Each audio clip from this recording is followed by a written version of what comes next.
So, what is my media identity? We're going to make the assumption that identity is both forming and dynamic. You start constructing your identity at a very young age and it continues to change as you change and experience life. I'm going to pick some really important works from my childhood and then try and look at how they morph to form my identity as it is now. We're going back to the start of 1991's Beauty and the Beast. Fantasy and animation are two of the strongest pieces of connective tissue. We're going to see them come up pretty much the whole time. And they combine here for a spellbinding take on an old story. The next important piece is Jurassic Park. Feeding an already healthy obsession with dinosaurs, the film also fostered an early fascination with animatronics and how films actually get made. Early contact made with Batman, Spider-Man and the X-Men, to name just a few superpowered beings, meant that I spent a long time wanting to be bitten by any kind of radioactive insect so that I could do the same amazing things they could and be a hero. Mulan takes a look at identity, the importance of family, and how the roles that were assigned by society aren't always the right ones.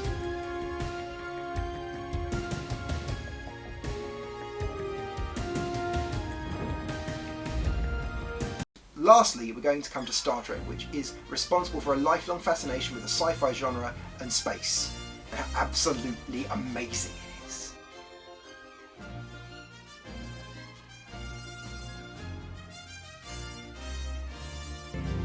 Let's see what's out there.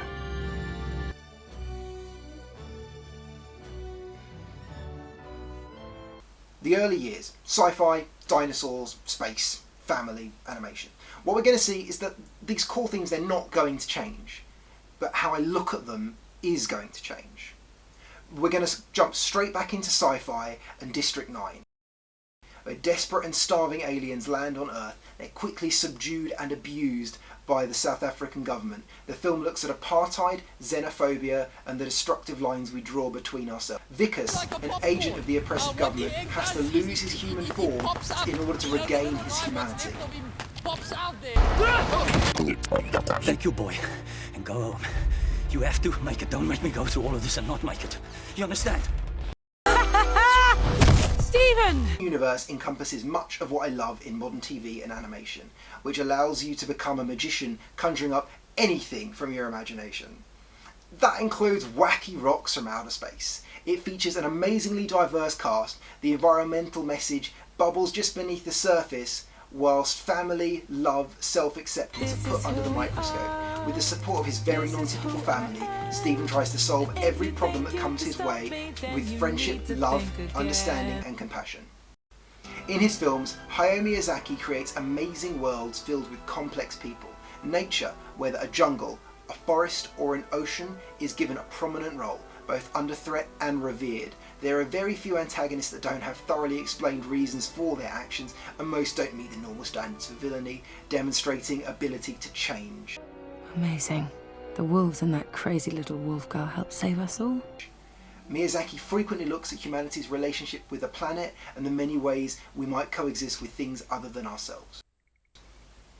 Lastly, we're going to come to Avatar: The Last Airbender. It's a sweeping epic. The young boy is frozen in ice for 100 years. He wakes up to find his people massacred, and he must travel the globe, mastering his own inner power and preparing to face his destiny to stop an evil emperor, all whilst not giving up on his pacifistic principles.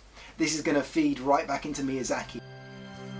No, I'm not gonna end it like this. Even with all the power in the world, you are still weak. No matter how many weapons you have, no matter how great your technology might be, the world cannot live without love. Oh, I did forget.